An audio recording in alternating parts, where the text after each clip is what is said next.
So I want to talk a little bit about, I've not mentioned, you know, now that we're thinking about coming out of, or at least starting to be able to contemplate coming out of a, uh, at least on the, I don't know what to call it, tail end of the pandemic, or is it though?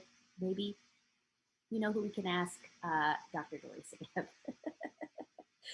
uh, so, uh, Dory, um, I mean, you said your credentials at the top, but if you would like to reintroduce yourself to anybody who has joined us since then, could you tell us a little bit about yourself?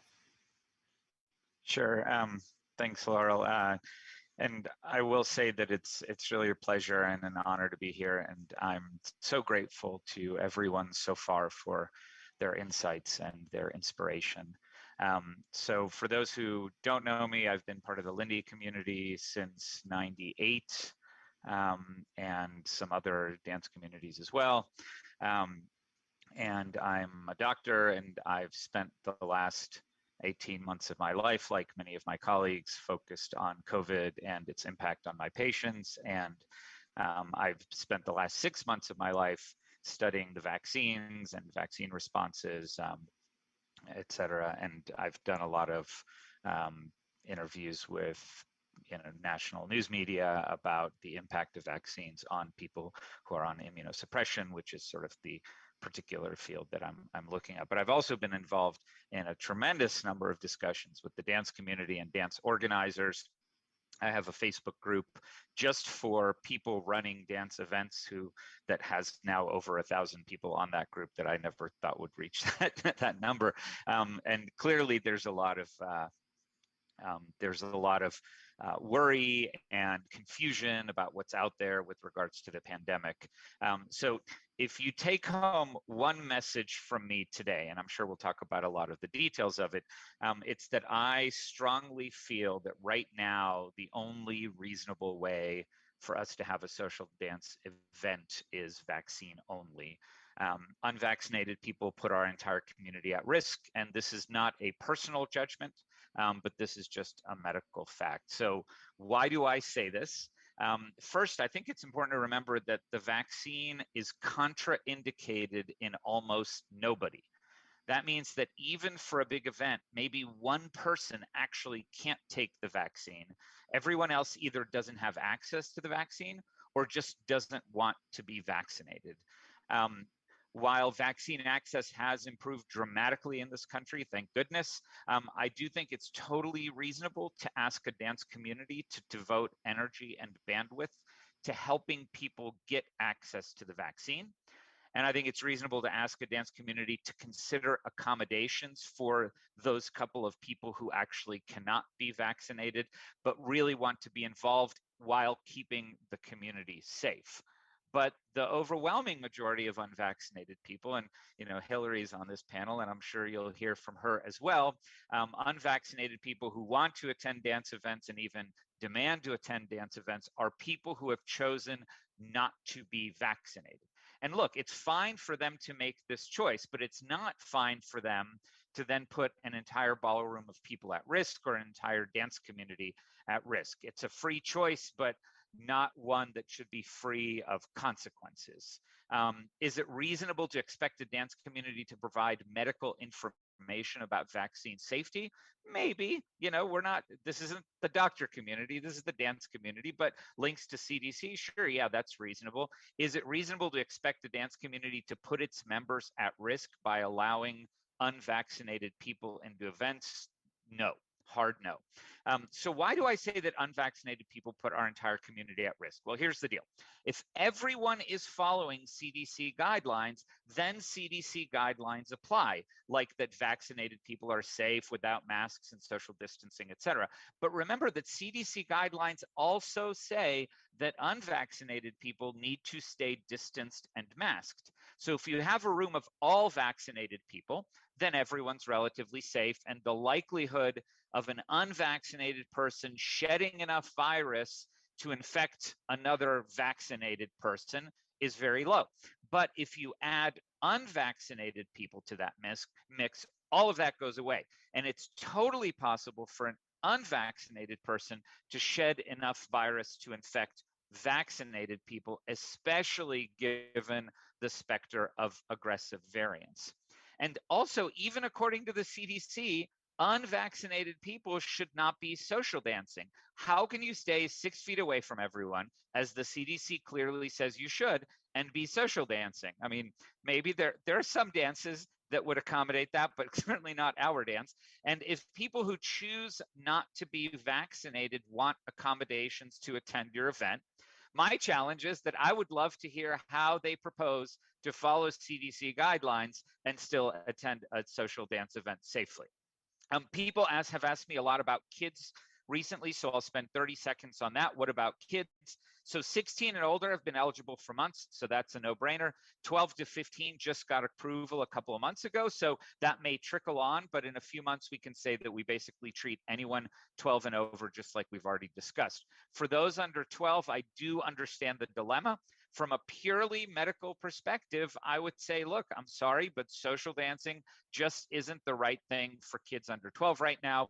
I suspect vaccines for this age group will become available in the next few months. There are already trials ongoing, so at least there's that. Now, do you want to make accommodation for 2 kids under 12 who attend your event? Sure, that's up to you and your event attendees, but remember that unvaccinated is unvaccinated regardless of age.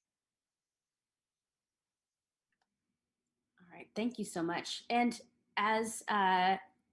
Sakiv was saying, this is not about individuals as it's a personal judgment. We're coming from a medical perspective and from a group safety and longevity perspective.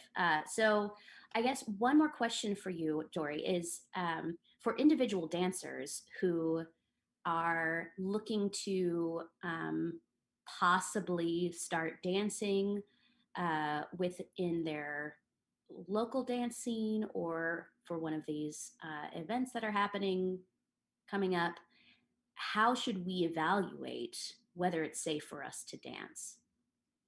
Yeah, so I mean, I think just like dance events have uh, safety protocols for all sorts of different safety that we've been considering in our community, there should be a very clear safety protocol for a dance event, which, as you've gathered from my previous words and my words all over the internet, I think should be a vaccine only protocol. And there should be specifications like, this is how you demonstrate to us that you're vaccinated. These are this is that, et cetera. I think if a dance event makes that as transparent as possible, then you can make the assessment of whether you're safe there. And I would say that, again, with some medical exceptions, for the most part, healthy people who are vaccinated are safe, safe enough. There's nothing 100% safe, but are safe enough to attend large gatherings of other people who are vaccinated. So, from my understanding, I have an intact immune system. And I'm vaccinated, and I feel comfortable attending vaccine only dance events. Would I attend a non-vaccine only dance event? I'm taking higher risks, and I'm also, would I teach at a non-vaccine only dance event? Absolutely not, because I don't want to support that kind of event. Would I attend a group, an event with a group of my friends, one of whom we know is unvaccinated for medical reasons? We would make sure that, that person is engaging in all the right safety behavior and stuff like that, and maybe gets tested beforehand. But that's our small group. That's our bubble. Bubble rules are very, very different from what I call social dance events, where strangers are congregating, not people who you know and you trust and you have detailed information about their, sort of bubble policies. And so we're hearing about these variants. I know you briefly mentioned them, but like the first big one that came across the scene was the UK variant, and then I think it was perhaps the South Africa, maybe they call it Johannesburg. I don't know. You're the epidemiologist, and now we're looking at the Delta variant. And so, just to give a little bit more perspective on how this, or could you give a little bit more perspective on how the variants affect our policies and procedures as far as vaccine only events versus non vaccine only events go? Yeah, so this the specter of the variants looms large, and this is even more reason why we need events that are vaccine only. We will have more variants. Fortunately, they stopped naming them after blaming the countries where they came from and started naming them by more medical terms. But the Delta variant is one that's been in the news a lot, and that's a highly infectious variant that, again, like I said, you put a few unvaccinated people into a room of vaccinated people, you completely change the math of the safety of that room.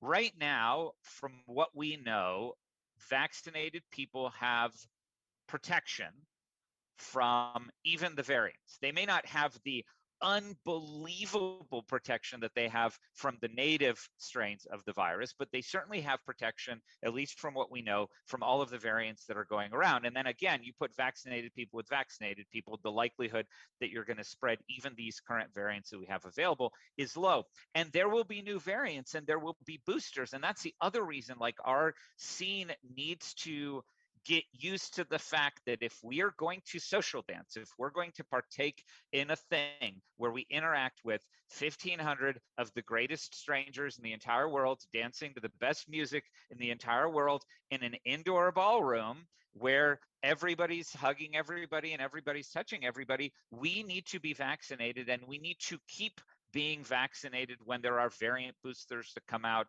et cetera, et cetera. That's us saying we care enough about this community to do that.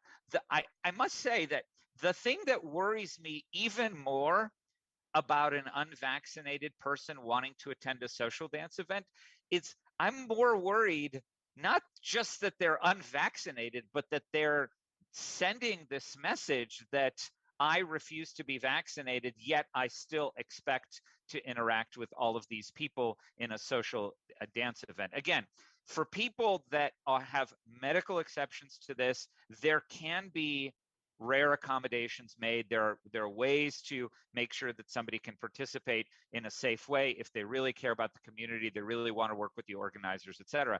But the overwhelming majority, there are people who just don't want to get vaccinated, and that's fine, but don't then expect to interact in a community like this and put the community at risk.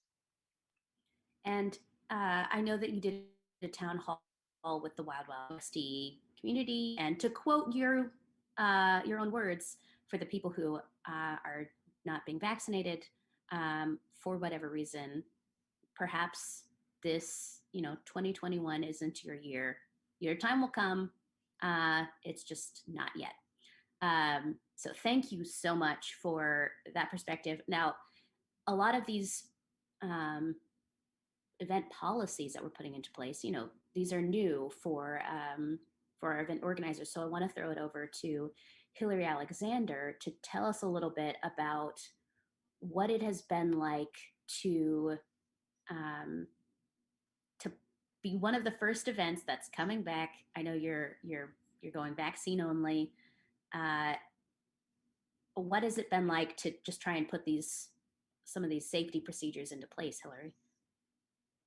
Well, first of all, I want to thank Dory for all of his guidance. I definitely would not have even attempted to run an event this year if I didn't have a medical person giving guidance. So thank you for for all the late night Facebook message chats. It's been very helpful. Well, I back in I think March or April, I started sort of putting out little feelers on the Facebook page saying, hey, we're considering doing an event. My event is Labor Day, which is the first weekend of September. So I started putting out little feelers like, we're going to wait and see and watch and see how our United States vaccine rollout goes and how our numbers go, what the global picture looks like.